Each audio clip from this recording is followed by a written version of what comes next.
The Lord be with you. And with your spirit. A reading from the Holy Gospel according to Matthew. Glory to you, Lord. When Jesus saw the crowds, he went up the mountain, and after he had sat down, his disciples came to him. He began to teach them, saying, "Blessed are the poor in spirit, for theirs is the kingdom of heaven. Blessed are they who mourn, for they will be comforted. Blessed are the meek, for they will inherit the land. Blessed are they who hunger and thirst for righteousness, for they will be satisfied. Blessed are the merciful, for they will be shown mercy. Blessed are the clean of heart, for they will see God. Blessed are the peacemakers, for they will be called children of God. Blessed are they who are persecuted for the sake of righteousness, for theirs is the kingdom of heaven. Blessed are you when they insult you and persecute you and utter every kind of evil against you falsely because of me. Rejoice and be glad, for your reward will be great in heaven." The Gospel of the Lord. Praise you, Lord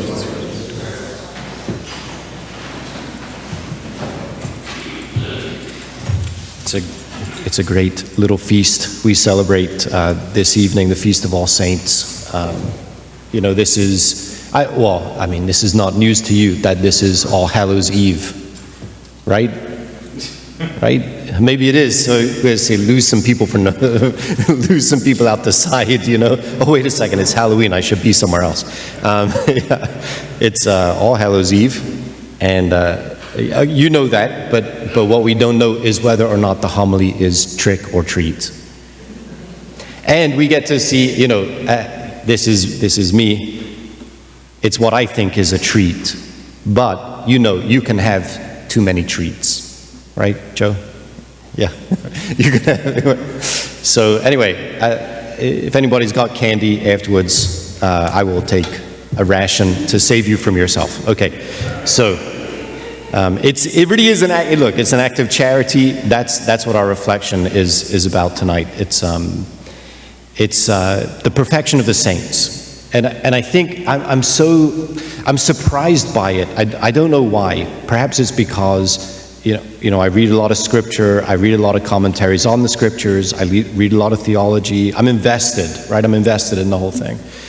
And believe it or not, yes, yeah, exactly. Believe it or not, I am, right? So I read a lot of this stuff, and then every now and again I come across a gem, like the perfection of the Christian is charity. Right, and I think, for all that we can study about the church, about church history, about people in the church, even about the saints, the lives of the saints, and all the rest, the hermeneutic, the key to understanding the church and the lives of the saints and so on and so forth is charity. It's love. It's love. So the rest is trimmings, right? The rest is not as serious substance as that. It's about charity, okay? So I do want to make a few points. I mean, one of them, I was so pleasantly surprised by the Sermon on the Mount. This is where the church gets it absolutely right in the lectionary. This is exactly the right reading, because what Jesus does here is give the charter for his renewed people. So, and what we see here is perfection in charity. We see perseverance in the life of faith, hope, and love that has been sowed into our hearts and lives by virtue of faith and baptism. But I want to direct your attention to how the passage closes, because I think this is very significant in our lives as people who are called to be saints here and now. Two things. One, he says this: "Blessed are you when they insult you and persecute you and utter every kind of evil against you falsely because of me." It doesn't sound like a blessing, right? And the experience of it would be anything but, I don't know.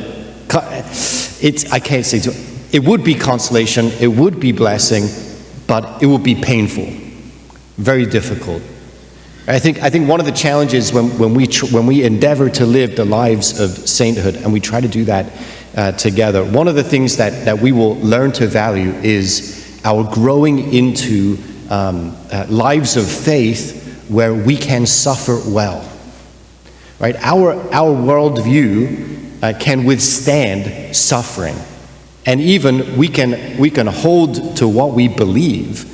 We can hold, I would say, let me make it less airy. We can hold to Jesus in spite of suffering. And then if we can do that, then we can also hold on to him with more fervor at all times and in all places. And that is the point.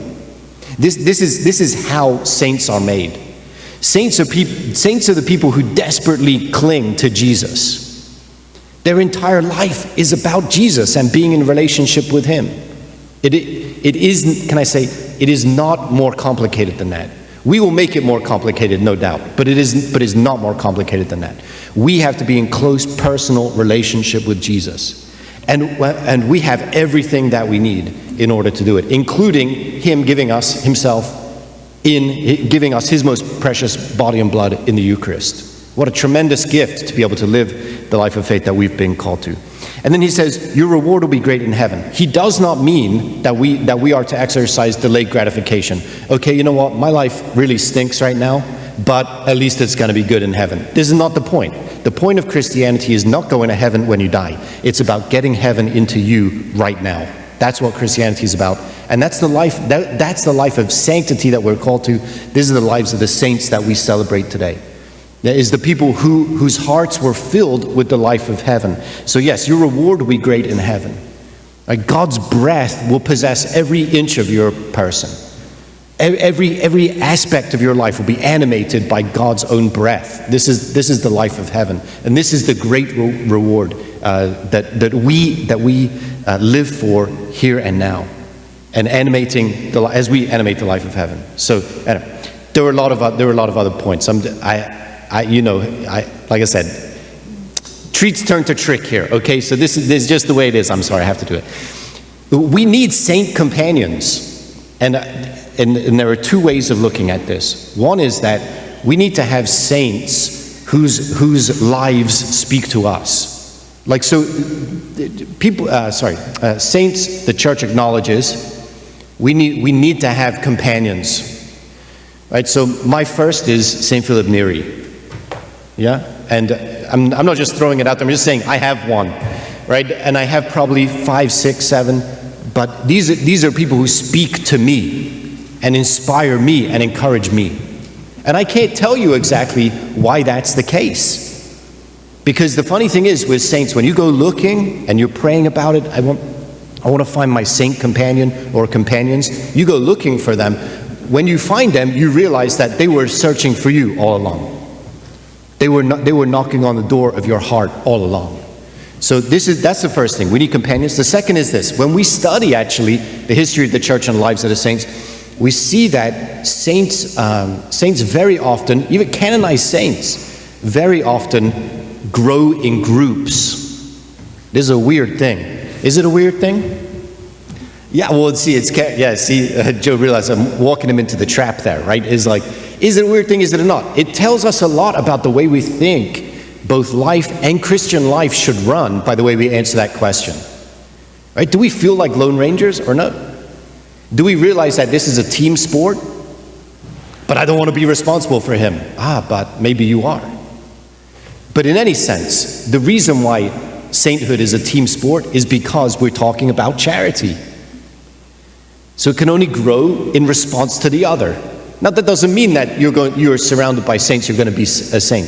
Sometimes you're surrounded by jerks and you have to rise. You have to rise to the challenge, And you're thinking, do I think you're jerks, or am I thinking that you think I'm a jerk?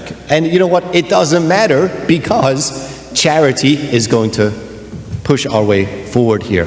We're going to become charitable in thought, word, and deed in our interactions with each other, so that we can live the life that God has called us to. It is a life of sanctity. It's a life of holiness. It's a life of ecstatic union with God, right? The highest good we can imagine, the greatest happiness of all. Ecstatic union with God that then is expressed in service of Him in works of charity, in generosity. I said God is pure self-gift. God is generosity, radical generosity. He's calling us now to be radically generous people who reflect His love into the world.